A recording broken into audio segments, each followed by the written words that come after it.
Hi, in this segment I'd like to review an important aspect of this framework, our continuous improvement process, which is in the turquoise colored area. There's three components that we need to be constantly assessing, learning, and acting. And to illustrate this, I'd like to start at the teacher aspect of this, that if I'm a teacher, I'm trying to convey some important learning goals for my students. I assess where they are, obviously. I create a lesson plan that I hope will push them forward. I execute that lesson plan, and then I have to step back and learn from my students. Who has really demonstrated the knowledge and skills that I want? Who is almost there but needs a little bit more support? And perhaps who is lost?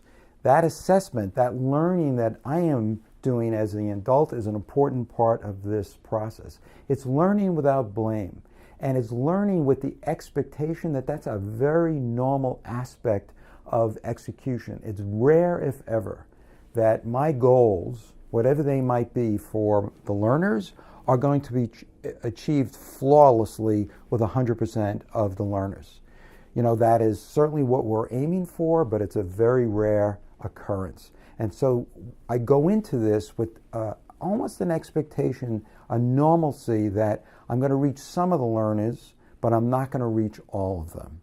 And so I have to learn who's who. And I have to do that through assessment. It's an assessment for the purpose of learning. And then I have to look at my plans and figure out what I need to adapt. Now, as a classroom teacher, this makes total sense, perhaps from the practice that we currently do, but it has to be extended across the district, because if I'm a principal and I have a particular initiative around differentiated instruction, I'm going to execute some professional development. That's my plan. Who has learned it on my staff?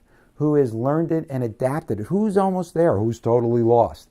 This is part of what leadership requires, and I have to assess that without blame. I have to learn from my staff where they are as learners, and then provide sufficient adaptations and support so they all achieve the goals that we're looking for. Similarly, as a superintendent, I'm trying to execute a new approach for conflict management among my principals, or collaboration, or PLCs.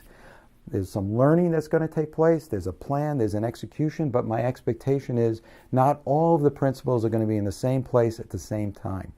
And this process is just part of the normal development going forward in an organization or a classroom. And it's a critical aspect of leadership.